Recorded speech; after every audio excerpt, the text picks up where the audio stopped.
Selamat sore dan salam sejahtera buat semua yang menonton tayangan video ini. Dengan saya, neraca harus seimbang agar pencari keadilan tidak bimbang.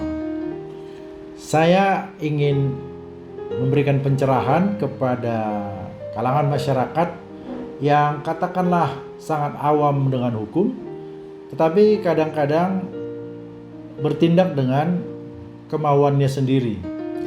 Saya pernah mendengar di kalangan masyarakat, yang pertama saya mendengarkan itu misalnya tentang sebuah kasus perceraian. Seorang istri menggugat sang suami bercerai. Lalu kemudian sang suami dengan arogannya mengatakan, saya pernah diberikan surat oleh pengadilan negeri untuk menghadiri persidangan. Lalu saya tidak bersedia menandatangani surat panggilan sidang itu. Begitu penuturan dari seorang bapak yang sedang digugat cerai oleh istrinya. Dalam bayangan si bapak, si suami, dalam pemikirannya bahwa kalau dia tidak mau menandatangani surat panggilan sidang dan kemudian dia tidak bersedia menghadiri persidangan, maka persidangan itu tidak akan bisa terlaksana, tidak akan bisa berlangsung. Karena menurut dia harus dengan kehadiran si bapak sebagai tergugat, barulah persidangan itu bisa berjalan. Nah, ketika saya mendengarkan ini, saya beritahu kepada si bapak, kepada si tergugat itu, bahwa kalau ada surat panggilan seperti itu dari pengadilan, ada panggilan untuk bersidang, si bapak jangan mengabaikannya. Harus mengikuti, harus mematuhi panggilan itu untuk datang ke persidangan pada tanggal yang telah ditentukan dalam surat panggilan. Tujuannya apa? Tentunya agar si tergugat, si bapak tadi, tahu atas dasar apa istrinya mengajukan gugatan cerai. Dan kalau mungkin dia punya tangkisan-tangkisan atau tanggapan-tanggapan, boleh diajukan di dalam persidangan itu. Begitu, saya sampaikan begitu kepada si bapak. Tapi mungkin karena pemahaman dari masyarakat yang masih banyak belum mengerti, seolah kalau dia tidak hadir dalam persidangan itu tidak bisa dilanjutkan.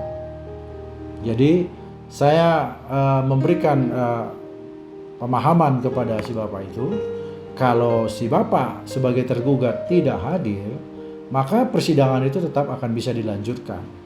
Itu yang biasa kita kenal di dalam hukum acara perdata, putusan di luar hadir tergugat.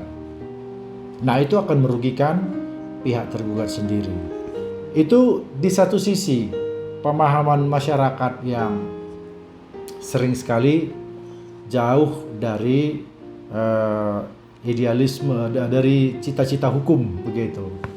Nah, kemudian satu kali saya juga pernah bertemu dan pernah ditanyai oleh seorang ibu yang dianya, si ibu ini dari pihak penggugat tadi, lalu bertanya seperti ini, Bapak, kalau saya mengajukan gugatan cerai, kan secara hukum anak-anak itu kan pasti saya yang mengasuh. Itu kan hukum yang berkata begitu, katanya. Nah, mungkin saja si ibu ini pernah mendengar dari temannya kah, dari keluarganya kah, atau dari siapapun mungkin yang pernah berinteraksi dengan dia, dan dia mendengar bahwa kalau seorang ibu mengajukan gugatan perceraian ke pengadilan, maka anak-anaknya secara hukum, karena menurut dia secara hukum pasti anaknya akan diberikan hak pengasuhannya kepada si ibu. Lalu saya jawab, hukum tidak pernah mengatur seperti itu.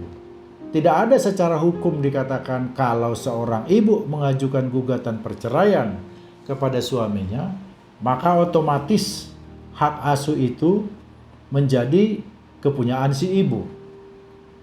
Hanya memang di dalam prakteknya kebanyakan gugatan cerai, hak asuh si anak itu memang diberikan kepada ibu.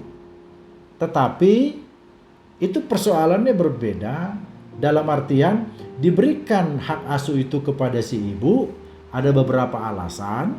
Misalnya karena si anak itu masih kecil, masih menyusui, jadi memang membutuhkan perawatan dari seorang ibu, di mana memang kadang-kadang kalau terjadi perceraian antara seorang suami dan istri, ya lebih sering rasanya si bapak langsung menikah.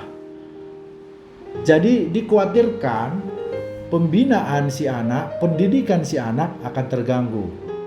Jadi itu sebetulnya yang menjadi dasar dari hakim untuk memberikan hak asuh itu kepada si ibu. Nah, akan tetapi tidak tertutup kemungkinan dalam kasus-kasus lain yang tentu mungkin kasusnya dengan kronologis atau dengan situasi yang berbeda. Misalnya sang ibu ini adalah orang yang betul-betul tidak bisa mendidik anak. Itu misalnya terlihat kalau dari saksi-saksi yang dihadirkan nanti dalam persidangan, misalnya si ibu ini adalah seorang katakanlah pemakai narkoba, seorang pemain judi. Lalu hakim sendiri yang akan punya pertimbangan, tidak mungkin anak ini akan bisa dengan baik dirawat oleh si ibu. Maka tidak tertutup kemungkinan anak ini pengasuhannya akan diberikan kepada si bapak. Nah, jadi kalaupun kebanyakan hak asuh itu diberikan kepada si ibu, itu bukan karena adanya secara eksplisit, secara tegas tertulis di dalam undang-undang perkawinan itu, namun itu dilihat dari situasi antara penggugat dan tergugat, antara suami dan istri. Dan memang kebanyakan sang istri lah yang lebih setia, katakan merawat si anak kecil, dan hubungan emosional pun pasti lebih dekat antara si anak dengan si ibu, karena mungkin saja masih dalam tahap menyusui.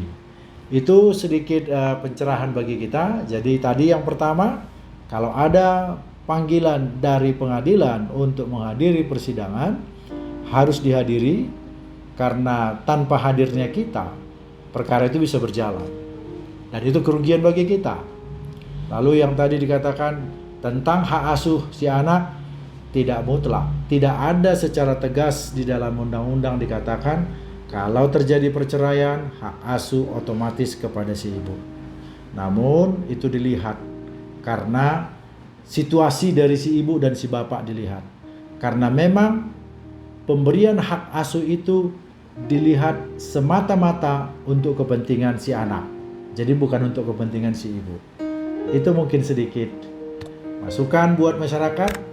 Semoga mencerahkan. Terima kasih.